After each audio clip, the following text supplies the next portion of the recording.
Noam, nice to meet you.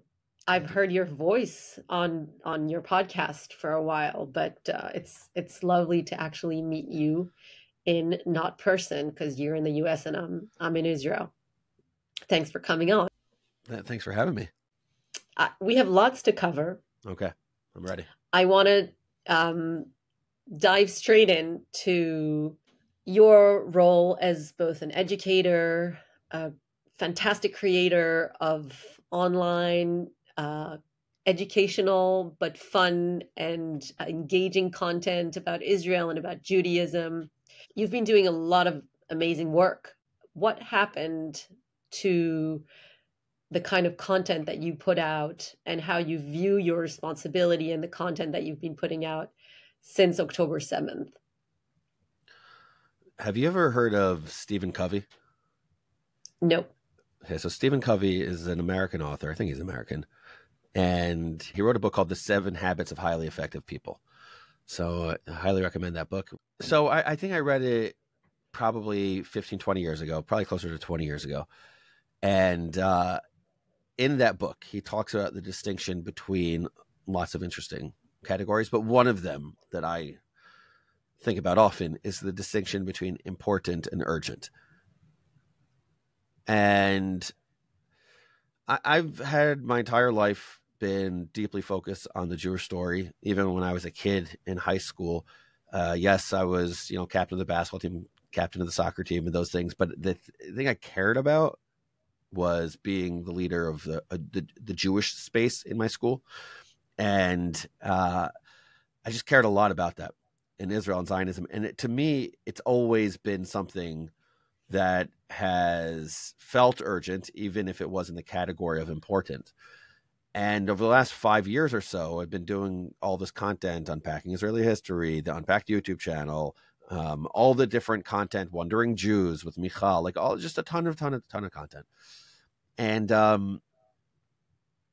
I've always felt like teaching about Israel and Zionism and Jewish identity is really important. That's why I wrote my dissertation on the topic. I think it's really important. Like you said, hopefully in a fun way and in not such a taxing way. But then the 7th of October happened, and it went from something that I think the world probably had viewed as something that's important to something that was urgent. And when the 7th of October happened, I actually had a panic attack. I was in New York at the time, and I am someone who describes, so I am a Shomer Shabbat.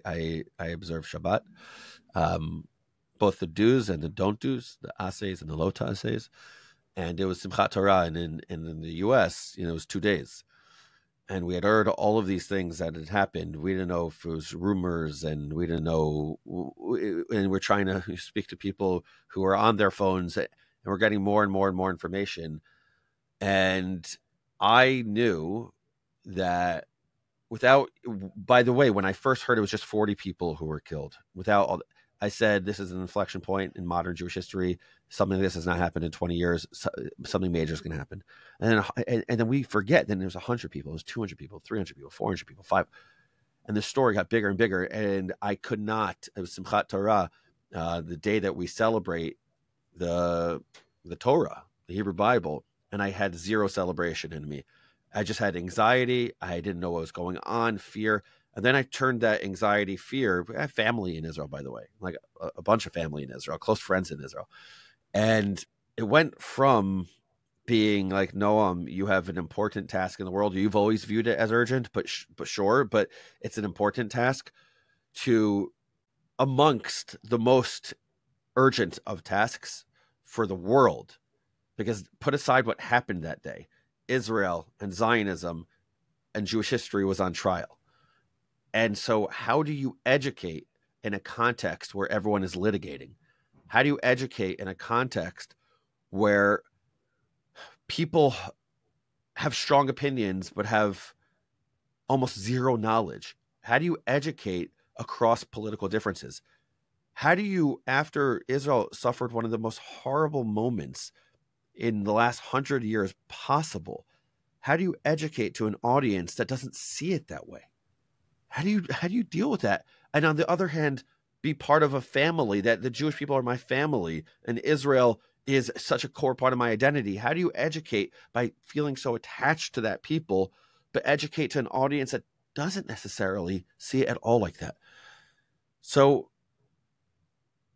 my world, and it's not in the same way that Israelis, and I have a little bit of self-awareness to know that very differently than the way that Anouk, your world has changed, and the way that people around you have changed. Like I know it's not the same, not even close, not an iota, but the mission became urgent and the challenges became very real. So you're an educator, foundationally you've studied education, you were a principal. How did you start? I mean, this is something that you'd been doing for a long time, but where did you start? I mean, you said it started with that panic attack. And if you want, you can talk a little bit more about how you kind of perhaps overcame that. And then what did you kind of quickly or less quickly understand that you needed to do in order to reach as many people as possible with messages that, by the way, and that's the reason I invited you on the podcast, and that I really respect the work that you do, is that, you are a observant Jewish Zionist, believer in the Jewish state, believer in its great stories. And at the same time, you have a really nuanced, fact-based, historical approach to teaching it and to not putting things in black or white buckets, that I think is so important. But at a time when you must have felt that the majority of people in the world want things to be black or white. They want to be vindicated on, them or the causes they believe in being in the bucket of the, the white and the good, and the other, completely dehumanized and even without having the knowledge. So you talk a lot about that knowledge and how important it is for people to just learn a little bit more than what they see on TikTok. How did you go about that task? Because to me, it sounds like such a daunting, almost impossible, Herculean task to take on in an age where really all the technology and all the politics and the psychology of people in our modern Western age is really against people like you who just teach facts, basically. That's so well said. This modern world is against me, Noam Weissman. But it's true. Yeah. It's what you said. I didn't mean it that way. No, I'm not against you. No. I know, but I love that point. I'm speaking about I, but it's we at Unpacked, but I'm just going to be more of a human about it as opposed to like a brand about it. So if that's okay, I'm going to say I to the audience listening. Sure. I saw your coworker as we started the recording. Yeah, I know there's great people. We have an amazing team, 55 people on our team. We make YouTube content and podcast content and social first content. And it's an amazing team. But I'm going to say I. I'm not trying to be narcissistic. I'm just saying I so that we can have a normal conversation. So I saw this recently where someone asked, why do people tell other young people that babies come from storks? Very simple. Ready for this? Because the truth is hard to handle. That's it. It's very simple. That's it. That's why we do things like that. Meaning we tell stories. We create mythology because we believe that the world, the people we're communicating with, simply cannot handle the truth in all of its complexity. And I believe that if I start speaking to my 1.5-year-old and tell her how babies are born, she'll just throw yogurt in my face and be like, you're gaga. She won't say anything.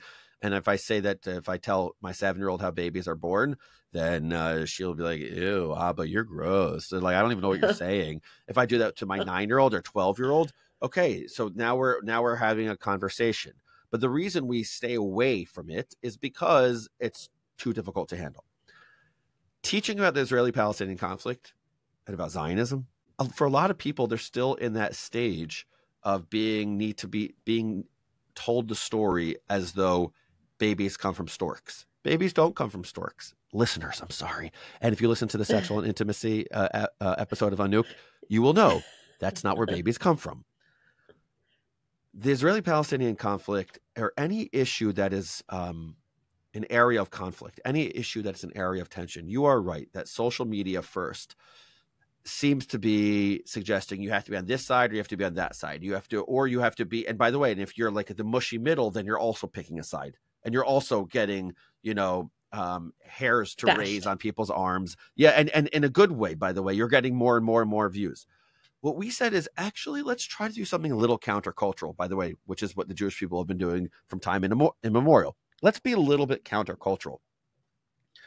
Let's not try to just get people's rage going, and let's not just try to get people's dopamine going and endorphins flying through the roof. Let's actually not do that. Let's figure out a way to teach the story of Israel and all of its complexity, the good, the bad, and the ugly, and let's see what could happen out of that. Let's see if people can handle it. And guess what? People can handle it. People can really, not only can people handle it, people are interested in it. People want it. People are actually, if you put them in a place that they're relaxed and they have hishtavut hanefesh, they have a little bit of equanimity, they're able to actually say, I actually love learning the entire story. I don't want to just be the soldier that's there to fight. I want to be like Julia Galef speaks about. I want to be that scout that's there to explore. I thank you, Noam, for doing that. So when the 7th of October happened and I went into panic mode, like I said, I had one day, I give it one day, where I gave myself the permission to not be Noam Weissman, to not be me, and to fight, to tell the world how awful everyone on the progressive left were, and to just you're all evil and bad and you just don't get it. And I hate you, you hate me, and that's what it is. I gave myself a day to do that. I gave myself a day. And I understand why people need 3 months, 6 months, 9 months, a year, a couple years, and people that suffer from the immense trauma that their families have gone through. Like, I have zero judgment, like zero. But me as an educator, I have a different responsibility. And in that one day, I said something on my podcast. I don't remember exactly what it was. Now I do. I remember it. What I said was, basically, Hamas, what you have done, and maybe some of your listeners will agree with this, still, what you have done by doing what you did on the 7th of October, every single thing that the Israeli army is about to do in response to you is on your hands, not on anybody else's. And I had a number of listeners reach out to me afterwards, be like, no, I'm not part of the rah-rah Israel world. I'm not part of this rah-rah shishkabah, like go Israel, go world. I'm actually, not Jewish. I'm on the left. I'm a Muslim. And I've been listening to you for a while. You lost me. Like, what? Like, you seem like you're talking down to me, and I'm out. I'm not going to be a listener anymore. And I thought about that. And did I get more and more and more listeners after I did what I did? Of course. People were like, again, their endorphins were going. They're like, oh, yeah, let's go. Like Noam, let's go, let's fight. Yeah, this is a guy who will give us the ammo, that we need to kind of fight the intellectuals. Exactly. And I chatati. I believe I made a mistake. And I left my role as an educator. My number one thing when I speak to educators, when I speak on podcasts, is we have to be educators. Other people could be pundits, but if there are young people in the world that are looking up to you and they want to actually understand not just the facts, Anouk, if I could add, but the implications of the facts, the shades of the stories, the textures, eventually people will turn to more knowledgeable others or people who they respect, and they will want to see that those shades. And if they feel like you lied to them, then you no longer have the ability or the authority to engage with them. They will turn to somebody else. And so that's what happened. One day I gave myself that permission to go into fight mode, and then I switched into education mode. I think it's interesting because it's the first time that I realize that there are many tools that one can have to kind of exit out of that fight mode. But I think that a lot of what I'm doing here on the podcast is really talking about the mental health, the Yeah. psychology of this war, how it has deeply impacted our sense of self, our sense of safety, um, our levels of resilience. People prone to certain kind of, to anxiety might have experienced more. What for me I found is that the default, when October 7th happened, because I'm Jewish, because I live in Israel, because I have children who one day are supposed to serve in the military, whatever I think about that, I went into that camp. I went into that tribalism. And on the other hand, I have those tools, in my case, not tools as an educator, but tools as a meditator and tools as someone who has a deep interest in mental health and how psychology works. I realized pretty quickly that I was in that very tribal place of us versus them. I only want to be in the company of Jews. That's it. I'm out. I was a lefty, but the left has betrayed me. And, all these, it just touches on all these really primal places of betrayal and abandonment and terror and all those things that just make you automatically go into one camp, the camp that feels safe, the Right. camp that validates you, the camp that sees you. And I'm working with that all the time. Perhaps, because I live in Israel, for me, it's a constant battle that I have. Um, and then when I go into that place of meditation, of kind of seeing the bigger picture, seeing all these humans and the deep suffering and the stories that people cling to, that their fathers and grandmothers and the foundational stories of their identities. And it's like suddenly I have this wider view. And that's what I'm trying to share on this very humble podcast. What are some of the things that you did that you think like worked? What are some of the topics that you took on that you said, these are topics that I maybe hadn't touched on before that, really need to be addressed? And what do you feel like really resonated with people? What were people looking for when they came to, your content?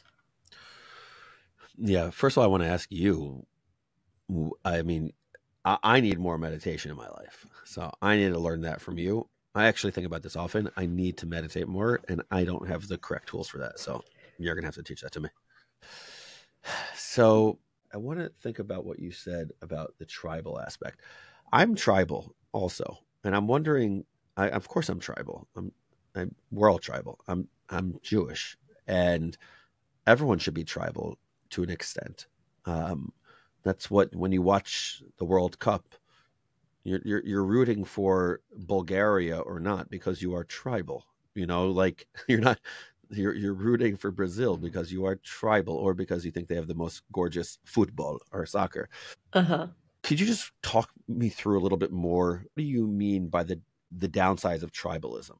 If I'm interested a little bit in the kind of evolution of our psychology, and I think tribalism was absolutely crucial for humanity to survive, for learning to work in groups, for cooperation, and what tribes have a tendency to do. And one of the reasons that humans flourished and not apes is that tribes were able to start forming cultures. And by cultures, I mean stories, just like you said, the story of the stork. And those stories became narratives and, ancestral kind of almost mythical stories that we cling to. And I think when I feel is tribalism is not to feel shame about it, because it is so deeply human to feel more at ease with people who eat the same foods and have the same jokes, and you're safe there. If the world turns against you, that is your ultimate, that's the family. Right. On the other hand, I think that one of the things that tribalism leads to is often a kind of complete disconnect from anyone who's outside that tribe, especially if you feel like your life, your existence, or even your identity is at risk, because Noam, as a Jew, like you said, you're not in Israel, but your identity as a Jew is being pummeled, is being attacked, is being denigrated as a Jew or as a Zionist. And so I think when we feel it, when we feel threatened, it's a very natural human response to then not be able to see the other.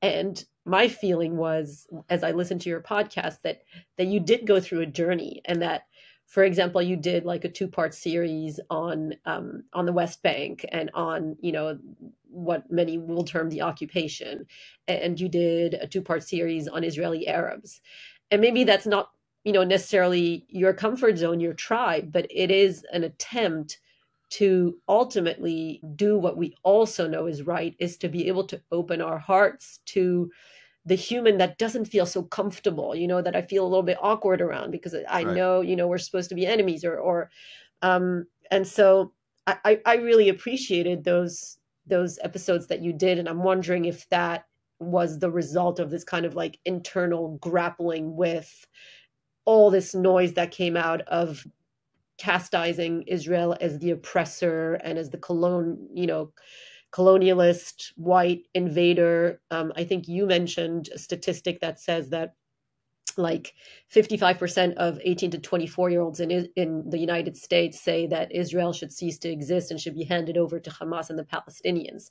So those must be statistics that are very difficult for anyone to hear, but for you, you're the facts a lot better than a lot of people. And I'm wondering if that is kind of, those episodes that you put out are a way to almost kind of reassure yourself that Israel is not perfect, but it's still this place that you love and that you believe in. Yeah. Yes. I mean, this is let me just say that this might be very in the weeds, but let me just explain again who I am as a person. I am somebody who says, can I speak in Hebrew? Do you ever say things in Hebrew? I'm someone who says a bracha on Yom HaAtzmaut and on Yom Yerushalayim before Hallel. Meaning, not only do I say Hallel, the Thanksgiving prayer, on Israel's Independence Day and on Jerusalem Day, but I say it with a blessing. And that's in the weeds when you think about it from a religious perspective. But what that means is I so deeply, fervently, religiously believe that the Jewish state is one of the crowning achievements of Western civilization. I believe that. I also deeply believe, as someone that is an aspiring religious Jew, that so much of that should be attributed to God. I said the G word. I did it. Okay. I believe that. I, Noam Weissman, believe that. And the sacrifices of many, many, many men and women who made it possible, et cetera, like very much so. Okay. That's the bilateral relationship between man and God that I deeply believe in. That is part of me, Noam Weissman. Another part of me, Noam Weissman, is that believing that, having full faith in that, without any doubt, leads to extremism. And the integration of faith and doubt for me is how I believe I can be a healthy Zionist, a healthy religious person, somebody who is not so sure of himself fully, not so sure. I do have questions. I do want to make sure that it is the case that I could be those things and at the same point in time not close my eyes to the reality that exists. And what young people have been saying for a long time is stop asking us to close our eyes. Just stop asking us to do that. We're not going to do that. We're not going to listen to you. Don't do the myths and facts thing about Israel. It's not real. It's not real. And on the other side of things, there's this tribal protection that I really feel for the Jewish people, that I don't think that a lot of people are acting in good faith when they attack Israel. They're not simply criticizing Israeli policy. They're not simply saying, "Hey, listen, Israel, of course you have the right to exist. Of course your people have security. Of course. But you know what? If you did this policy a little bit differently, then you'd be in a healthy place for society." They're not doing that. And I think what happens is tribal people, all of us, end up responding to those people who are not acting in good faith. And utilize that same sort of reaction that they would when they respond to people who are criticizing Israel or asking questions about Israel in good faith. And that becomes the challenge because of the reality that so many people in the world are antagonistic towards Israel, are hateful towards Zionism, fight Israel. That leads to people needing to be fully defensive and fully tribal. And I want to resist that fully. I want to resist that. I want to say, those people are acting in bad faith. Darn it, I don't care about you. Get out of my face. But the people that are acting in good faith, and there are many people who are acting in good faith, they want to understand the story better, and I want them to come to me. I believe that I have a way, hopefully, me and other people that could say, guys, there's such beauty in the story of Israel and Zionism. This is a remarkable romantic story. And a romantic story is not a story that just ends with the kiss on the lips and then forever after. It's a story that's going to have ups and downs. It's a story that's going to have order, disorder, reorder. All of this is going to happen. But this is the Jewish story. And it's part of our prayers also. When I think about our prayers, I think about the prayer that I love so much is the prayer of Aleinu that we say at the end of every prayer service, at the end of Shacharit, at the end of Mincha, at the end of Mariv, the morning, the afternoon, the night prayers. And what it is it's twofold. It's the first paragraph speaks about the uniqueness of the Jewish people and the unique relationship that we have with the Jewish people, that we have with God. And the second paragraph is all about, well, if it's just that, then what's the point? It can't just be that. It's about a universal impulse as well.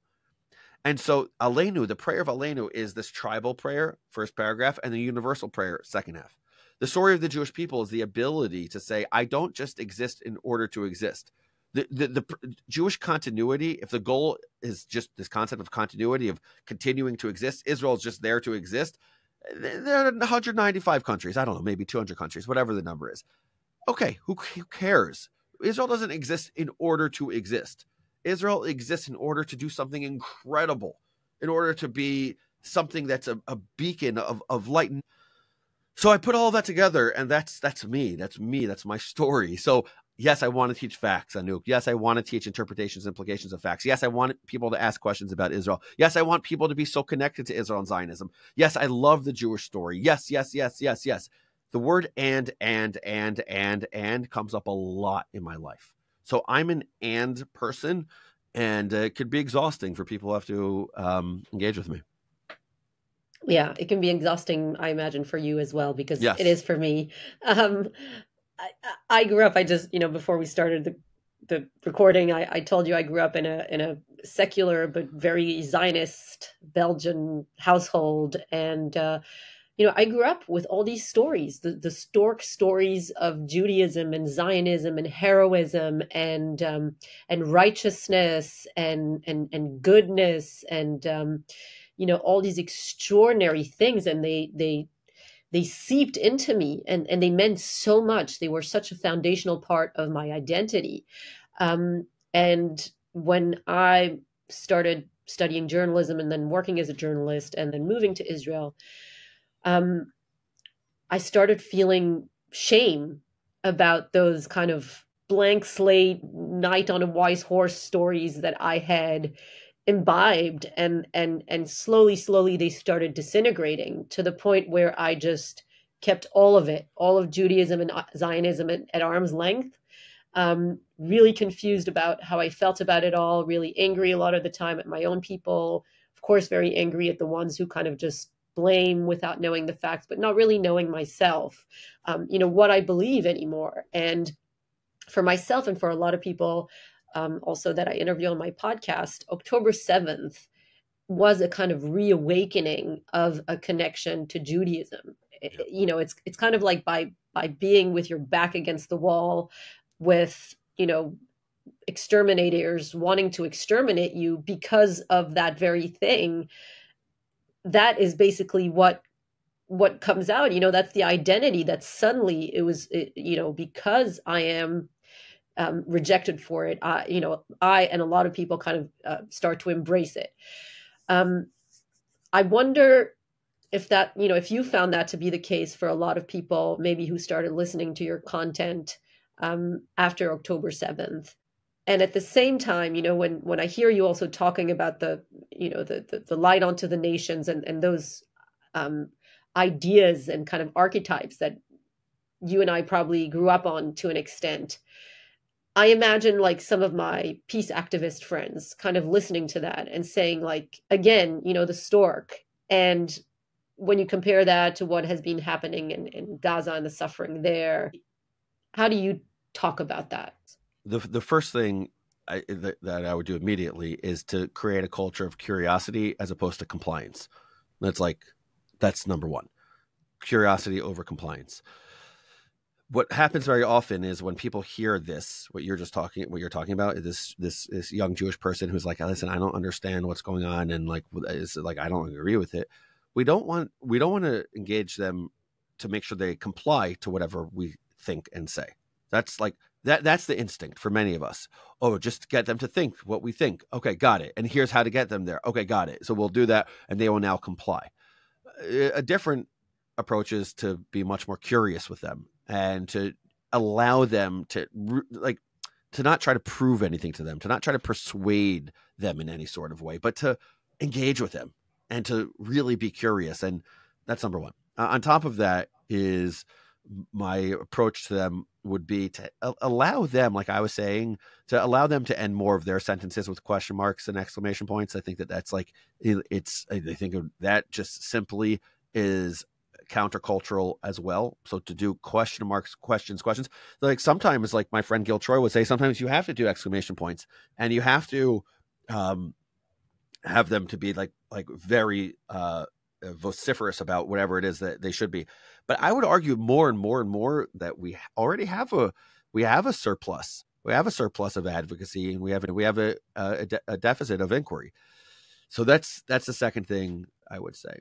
The third thing I would say is that we have to be okay with if our expectation of the state, whatever the state is, wherever you live, is to be fully in agreement with your ideology. Let's think out loud together for a second. Then what you love is not the state. What you love is you. You love you. And if every single thing that a country does needs to fit within your way of thinking about something, ask what that means. Because what you're saying is, in order to have a relationship with something, call it a spouse, call it a child, call it a teammate, if it has to be fully in line with you, then what does that mean? The way I view the Jewish story, Israel, where almost 50%, 46% of world Jewry lives, the way I view it is based on something that Adin Steinsaltz, of blessed memory, Rabbi Steinsaltz, said, which is that we are not a religion. Sure, religion's a part of who we are. It's a part of us, but it's not who we are. We're not an ethnicity. We're not a culture. We're not a race. Surely Hitler got that one wrong. We are an extended family. That's what we are. A family that goes thousands of years back, that has brought other people into the family. And sometimes families could be dysfunctional, but they're your family. There are major goals, like I was saying earlier, of Zionism, and major achievements that have happened as a result of Zionism. And I think we should be teaching that. Number one, I'm just going to say this, that I really deeply believe this. This is from the sermon from Chaim Hazaz, who said, "Eini michabed ha-historia ha-Yehudit." I don't respect the story of Jewish history, which was basically a story that the non-Jewish world, says Chaim Hazaz, created for the Jews. Meaning, he says that they milked the cow for us on the Sabbath. They made history for us the way they wanted, and then we took it whether we liked it or not. But it wasn't ours. It wasn't ours at all. The story of Israel is the story of what happens when the Jewish people come together and create something. It's our story. It is, it's our story. So let's make it an amazing story. Be part of the story. Be engaged with the story. It's your story. It's not a story that anyone's created for you. And if you don't like that story, then it's on you to create the next chapter in that story. And then this idea that comes from Achad Ha'am, which is always part of the Zionist story, and it feels like it just gets ignored by the political and the military and the technology and the economy. But there's something else, which is the Jewish state has created a culture that the Jewish people are now going to be able to continue their chapter in the Jewish story, because culture has now emanated from Zion. A new reality has emanated from Zion: sports, arts, music, food. And to be part of that is to be part of this Jewish family. So I would say to people, young people who are struggling with this, yes, I struggle with it too. I'm not asking you to comply. I'm not asking you to agree. If you do agree with the Israeli military and Israeli politics, great also. Like, you're allowed to. By the way, we don't have to apologize for that. You're allowed to agree with the Israeli military, and you're allowed to agree with the Israeli political system and not be a bad person. Half of the Israeli country, if not more, is that. And they are not bad people. They are allowed to fully agree with what's going on because there are reasons for what's going on. There are challenges the other side is doing that's making it this way, et cetera, et cetera, et cetera. I'm not talking about who's right and who's wrong on that side. I'm just talking educationally, right? So if we allow them, number one, to say it's possible that Israel's doing the right thing. And then number two is, if Israel's not doing the right thing, that doesn't mean that you dismiss the relationship. That's not the way you engage with your family. And by the way, here are some amazing things that this family is doing. And like, get involved, be part of it. Don't just like be a keyboard warrior. Don't just be, or what's even worse, don't be an apathetic person who just doesn't care about the story because you disagree with aspects of the story, even important aspects of the story. It's your story. It's your story. So do something about it. Don't just fight that one thing. Engage, be part of the culture, be part of the story, be constructive, not just destructive. Stop just telling everyone why they're so awful, but also build people up. What you said reminded me of an article I read recently. I think it was in the Atlantic that talked about the fact that increasingly young people are actually going completely silent on their families, on their parents especially. And there's like in the US, and there are these entire support groups of parents whose children have abandoned them because the children say, you know, that their relationships are unhealthy for them and it's traumatizing. And you know, not denigrating that. I think there is a real realization in the next generation of kind of like transgenerational trauma and all these kind of terms that are popular today, and for good reason. But it was talking about how, you know, a lot of people are just choosing to not engage when it feels deeply uncomfortable. And let's admit, you know, slightly dysfunctional or very dysfunctional relationships with parents can be the hardest, most uncomfortable thing if you have to go to a Thanksgiving dinner and relive, you know, the trauma, etc. But it was actually advocating for the fact that, you know, there is something that we're missing, willing to kind of grapple with these issues that are, again, foundational to our story. If you, you know, and I see it around me and Israelis around me who are leaving Israel, and my friends going to Costa Rica and Portugal, and, you know, who knows, I might do it one day. So definitely not judging. But for now, you know, I have decided that as much as it is so difficult for me to see some of the acts of the Jewish state, and I think it's because I hold it to such a higher standard, because I was brought up thinking that it was, you know, this kind of larger than life, you know, can do no wrong infallible place, I think. Infallible place. Yes. And then all of a sudden you go to Israel, and like David Ben-Gurion said, you see garbage people, you see prostitutes, you see all different sides, and guess what? That's Israel, because it's a real place, it's a real country. I'm like, that's okay. Not just okay, like, okay, amazing. And now what? Now what's the aspiration? Yeah. For me in Israel, it's just ultimately this feeling that when I walk in the street, I can be fully myself. I can be Jewish. I can not have this kind of, you know, wonder all the time when I walk in the street or when I talk to people. Should I mention it? Should I not mention it?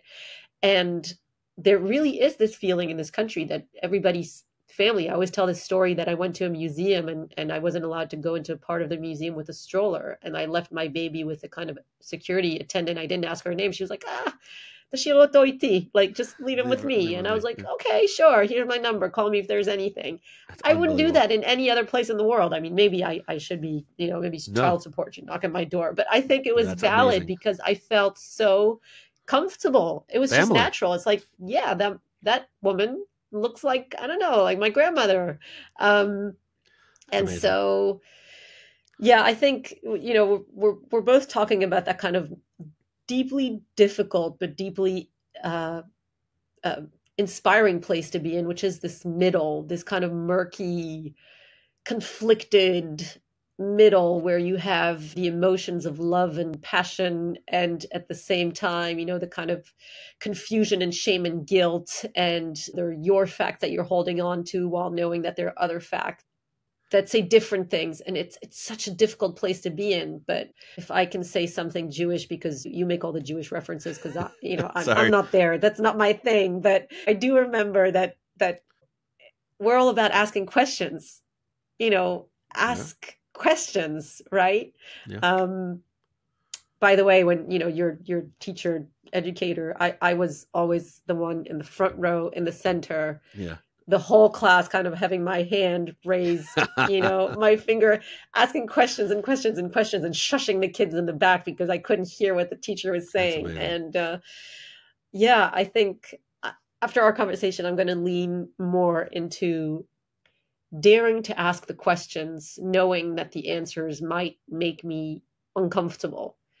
And then I think there's the next step is well, what tools do we have to be with the discomfort? Because that, that's also something to ask a kind of 17-year-old to be with the discomfort of seeing the whole, feeling like the whole world hates them. It's normal. They might disconnect.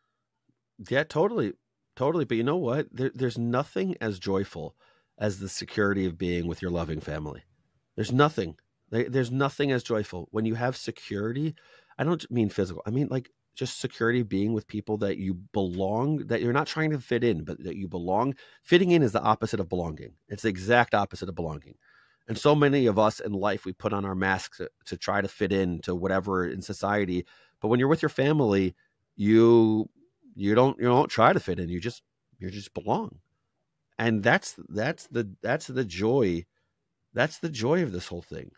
And my fear is that when you're talking about Costa Rica and Portugal, and I'm an American, so born in America, I've lived in Israel for a few years, but, broadly speaking, American. I'm just telling you my reaction because you said you're not judging. It makes me nervous. It makes me sad. Because, and I get it. But the number one thing that, what's driving the Palestinian cause against Israel is the belief that, like all colonizers, eventually you will leave when it gets too difficult. That is their belief. And so when I have my friends who have lived in Israel their whole lives and are choosing to leave Israel now, because Israel's not colonizers. That's not, Zionism is not colonialism. It's not imperialism. Listen to Unpacking Israeli History. It's not. It's the wrong terminology. It's not. But I get nervous. When I hear that people are leaving Israel because of the very real pain and trauma, and people hearing it from an American, like, who are you to say anything? I'm just looking at it from a different perspective, and it just makes me nervous and sad. And the Jewish people are connected to the land of Israel as much as any people is connected to any land. But the Jewish people also have the ability to go to Portugal and Costa Rica and live there if they want. Yeah, and I, just to give you context, I do think that some people are leaving for security reasons because they've been genuinely traumatized and are scared. And I have a friend of a friend. One of the last Houthi missiles fell into her apartment building, and the next day she was like, "That's it, I'm going." That's it. How could you not get that? Yeah, but at the same time, I want to tell you that most of the people that I know, the kind of liberal Tel Aviv, whatever. Again, I'm trying to not be in my, Yeah. tribal buckets. But for a lot of those people, it's not as much the missiles from Hamas and the terrorist attacks and the Houthis and Hezbollah and Yeah. Iran. It's the betrayal that they feel from their own people, from their Yeah. own government. It's the deep, divide that is currently felt, where a big portion of the population, it doesn't feel that they are seen, and feels, hated. Yeah. And I think that's what's driving a lot of these people away. And I tell them, but if you leave, who are you leaving us with? Yeah. Before the 7th of October, people forget that. I'm not just going to mention the judicial reforms. People forget that there were conversations. There were small conversations, but conversations about whether or not the Jewish state should be divided into two statelets. One called Yehuda, and one called Yisrael. And if you One wanted, called Tel Aviv. right? I mean, give me one called Tel Aviv. Well, please. that would be Israel, and that the Jewish people have always had two different kingdoms at different points in their history. There's been Yehuda and Israel, and you know what? Maybe there should be a Yehuda and Israel. Now, I would be very, very, very, very sad about that.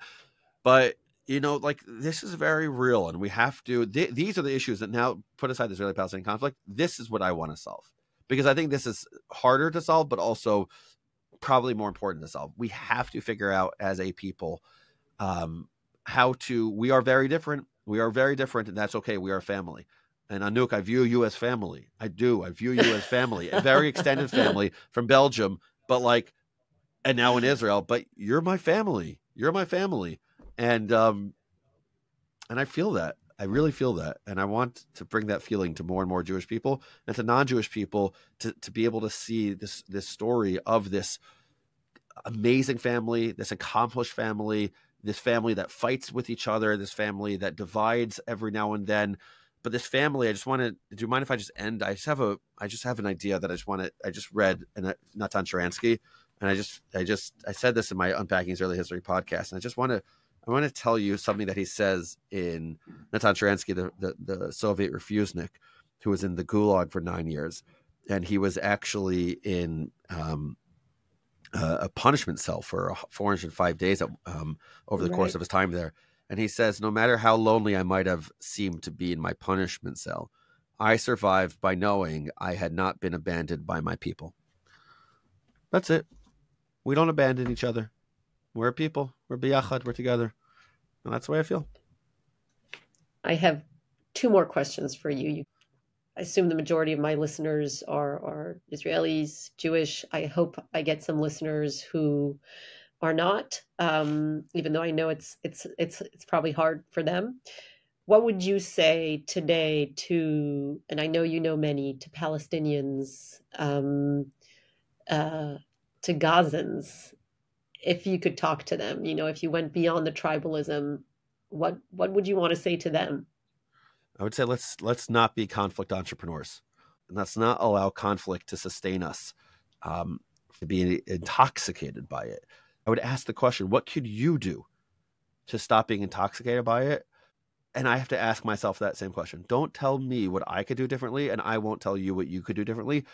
What can you do differently? And I'm going to answer and explore that with my people as well. And then what do you think has given you the strength to continue doing what you're doing? You must, I assume that as someone who talks about Zionism, you must have been getting some hate comments. Even if you don't, I assume that you can imagine them based on a lot of what you read. Yeah.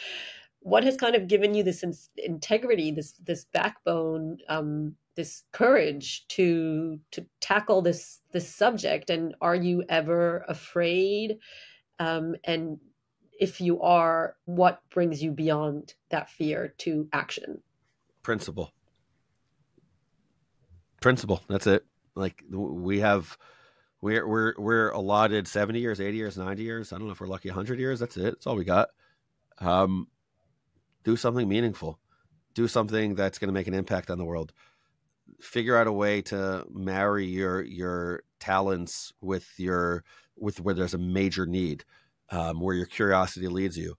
And if I can't ask these questions, if I can't assert my identity in the many non-Jewish contexts that I am in very often, and when I tell people, I start very often when people ask me, who are you? Like, finish that sentence. I'm a proud Jew. I'm a Zionist. That's who I am. A father of 4, son of 2, brother of 3 others, part of the Jewish people. And we have a mission. We have a vision. We have things to accomplish. And it's not just about protecting myself. It's about doing something really good for the world. It's not just about continuing. It's about providing something that the world deeply needs. And what the world deeply needs is the ability to speak across differences, to listen across differences, and to be willing to be proud of your identity and really be proud of who you are without thinking that it's the sum total of the world. And if we could do that, I think we bring Messiah.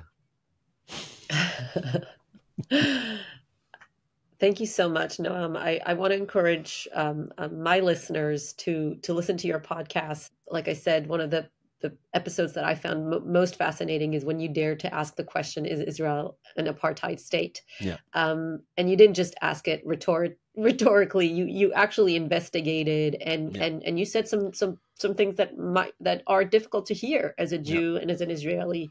And I think that's really important, really crucial coming from someone like you. So thank you so much for coming on. Thanks for having me.